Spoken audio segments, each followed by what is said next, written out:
Dubai visa কি বন্ধ? Dubai কেন আসা উচিত? টাকা কামানোর সহজ বলে নাকি জীবনযাত্রা মানের জন্য দুবাই আসা উচিত? আসসালামু আলাইকুম, সবাই কেমন আছেন? আশা করি ভালো আছেন।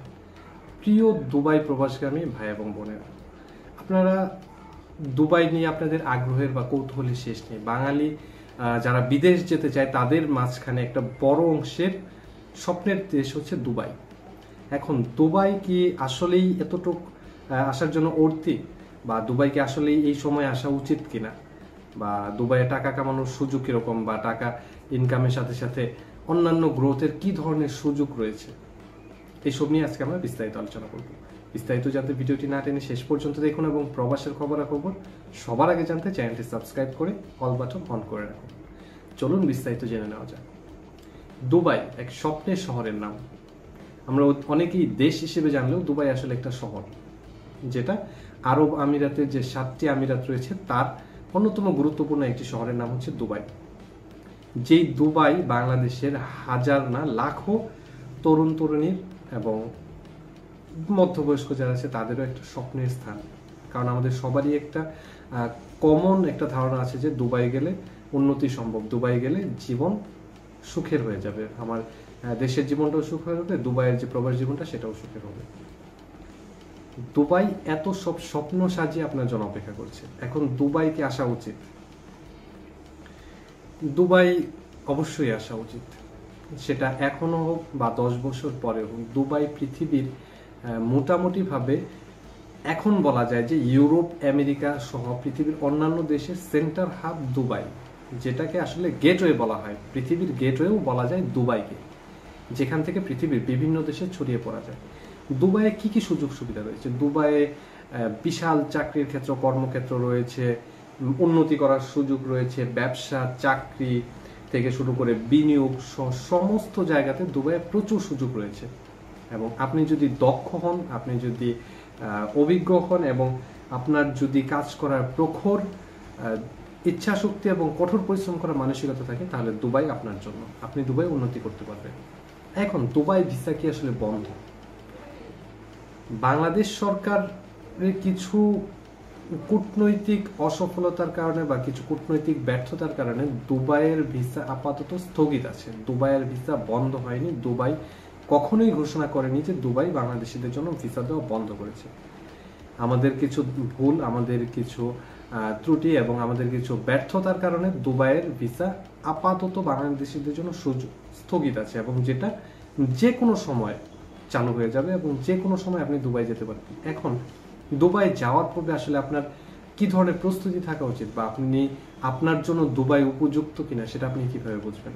আপনি যদি দক্ষ হন, আপনি যদি স্কিলড ওয়ার্কার হন, আপনার যদি কঠোর পরিশ্রম করার মানসিকতা থাকে, তাহলে দুবাই আপনার জন্য।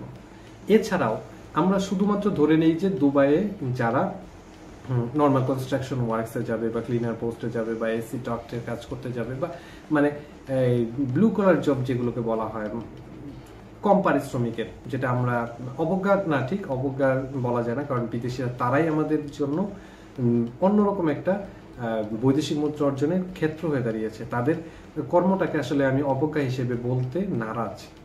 তাদের যে সেবার যে ক্ষেত্রটা, সেই সেবার ক্ষেত্র তারা যে পরিমাণ পরিশ্রম করে সে অনুযায়ী আসলে তাদের পারিশ্রমিক অনেক কম। এটার কারণ কি? এটার কারণ হচ্ছে আমাদের অদক্ষতা, আমাদের কোনো কাজ শিখে না যাওয়ার যে প্রবণতা। এখন আপনি যদি দুবাইয়ে দক্ষ হয়ে যান, স্কিল্ড ওয়ার্কার, বিভিন্ন টেকনোলজিক্যাল সেক্টরে আপনি যদি দুবাইয়ে চলে যান, আপনি ফিট হয়ে, যেটার জন্য ইউরোপ আমেরিকা যাওয়ার চিন্তা করেন, সেই চাকরিতে যদি আপনি দুবাইয়ে যান, সেক্ষেত্রে দুবাই আপনার উন্নতি করার সুযোগ অনেক বেশি পরিমাণ রয়েছে। এখন দুবাইয়ে যাওয়ার পূর্বে আসলে আপনার কি কি ধরনের জিনিস খেয়াল রাখতে হবে, বা আসতে হলে কি কি বুঝতে হবে? এক্ষেত্রে আপনাকে বুঝতে হবে এখানে ভিসা প্রসেসটা কিভাবে কাজ করে। High profession visa, partnership visa, investment visa, তারপরে ফ্রি জোনের যে কোম্পানিগুলোর ভিসা আছে, এই ধরনের ভিসাগুলো আসলে কি কি প্রসেসে কাজ করে, ডকুমেন্টস কিভাবে ঠিক রাখতে হয় সেখানে যাওয়ার পরেও বা তার আগেও, কিভাবে ভালো একটা এজেন্সি খুঁজে পাবেন যার মাধ্যমে আসলে আপনি দুবাই যাওয়ার রাস্তাটা আপনার সহজ হবে, আপনি প্রতারিত হবেন না, কিভাবে সেই এজেন্সিগুলো খুঁজে পাবেন, কোথায় খুঁজবেন, কি দেখে চিহ্নিত করবেন, এটা একটা বড় ফ্যাক্টর। আরএল নাম্বার থেকে শুরু করে তাদের পূর্ব ট্র্যাক রেকর্ড আপনাকে সেখানে তাদের সংগ্রহ করতে হবে, তাদের কি পরিমাণ লোকজন তাদের বিদেশে পাঠানোর অভিজ্ঞতা আছে, স্পেসিফিক সেই কান্ট্রিতে তারা কত জনকে পাঠিয়েছে এবং তাদের সাকসেস রেট কিরকম, তাদের পূর্বে কোনো প্রতারণা বা এই ধরনের কোনো অভিযোগ তাদের নামে আছে কিনা, এই ধরনের জিনিস দেখে সাধারণত এজেন্সি খুঁজে বের করা হয়। কারণ মিষ্টি কথায় যদি আপনি গলে গিয়ে এজেন্সি নির্বাচন করে ফেলেন বা দুষ্ট লোকের মিষ্টি হাসিতে আপনি ভুলে গিয়ে যদি তাকে বিশ্বাস করে ফেলেন, তাহলে আপনার জন্য কঠিন হয়ে যাবে বিদেশ যাত্রা। এছাড়াও যেটা খেয়াল রাখতে হবে, কিভাবে এজেন্টের তথ্য যাচাই করবেন। এজেন্ট যে আপনাকে তথ্য দিবে, এজেন্সি আপনাকে তথ্য দিল, সেই তথ্যটা আসলে আপনি কিভাবে যাচাই করবেন, সেই যাচাইয়ের যে দক্ষতা, ম্যান পাওয়ার হলে ম্যান পাওয়ার দিয়ে, ওয়েবসাইট, ইন্টারনেট, এখন ইন্টারনেটের যুগ, আপনি ইন্টারনেটে পৃথিবীর যে কোনো প্রান্তে যে কোনো তথ্য বের করে ফেলতে পারবেন। ইন্টারনেট ঘাটাঘাটি করে সেই তথ্যগুলো ভেরিফাই করা বা যথাযথ প্রসেসে আপনার সেখানে কেউ থাকলে তার মাধ্যমে ভেরিফাই করা, এই জিনিসগুলো আপনাকে জানতে হবে। এই জিনিসগুলো যদি আপনি জানেন, তাহলে আপনি দুবাই ভালো জব সিকিউর করতে পারবেন। এছাড়া যেটা যাচ্ছে সেটা হলো ভিসা রিজেক্ট। আমরা আসলে খুব অল্প সময় হতাশ হয়ে যাই, যে একবার চেষ্টা করছি, ডকুমেন্ট সাবমিট করছি, আমার ভিসাটা হয় নাই, আমি হতাশ। ভিসা রিজেকশন একটা নর্মাল প্রক্রিয়া। একটা দেশ বিভিন্ন কারণে ভিসা রিজেক্ট করতে পারে। আপনার হয়তো দেখা গেছে কিছু ডকুমেন্টস তাদের সাথে, তাদের এক্সিস্টিং ফিগারের সাথে মিলতেছে না, তারা আপনার ভিসাটা ডকুমেন্ট রিজেক্ট করে দিল। এর মানে এই না যে আপনি পরবর্তীতে আবার সেই ভিসা পাবেন না। আপনি পুনরায় চেষ্টা করুন, ডকুমেন্টস ঠিক করুন, সবকিছু করে আবার পুনরায় চেষ্টা করুন। আপনার ভিসা জগতের ক্ষেত্রে আপনার সফল হতে হলে বা বিদেশ যাত্রায় সফল হতে হলে আপনার অবশ্যই সঠিক পরিকল্পনা থাকতে হবে, সঠিক কর্মপদ্ধতি নির্বাচনের দক্ষতা থাকতে হবে এবং সঠিক কর্মপদ্ধতি অনুযায়ী এগিয়ে যেতে হবে, অধ্যবসায় থাকতে হবে এবং ধৈর্য নিয়ে আপনার পুরো প্রক্রিয়া সম্পন্ন করা মানসিকতা থাকতে হবে। তাহলে আপনি সফল হতে পারবেন ইনশাআল্লাহ। এখন সফল হওয়ার তো মূল চাবিকাঠিগুলো আমরা বললাম, যে আপনি কিভাবে এই ক্ষেত্রে ভিসা ক্ষেত্রে সফল হতে পারবেন। সঠিক প্রস্তুতি নিন, ধৈর্য ধরে চেষ্টা করুন, দুবাই আপনার জন্য অপেক্ষা করছে।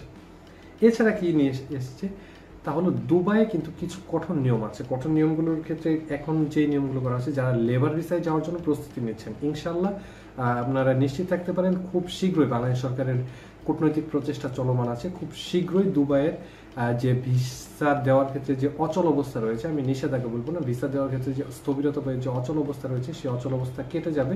খুব শীঘ্রই লেবার ভিসা সহ সমস্ত ধরনের ভিসাতে লোকজন যেতে পারবে। আপনি কিভাবে প্রস্তুতি নেবেন, কি ধরনের প্রস্তুতি আপনি নেবেন, আপনার নিজেকে যেই সেক্টরে যেতে দেন তার যে ব্যবহারিক কাজকর্মগুলো আছে সেটাতে আপনাকে দক্ষ করে গড়ে তুলুন।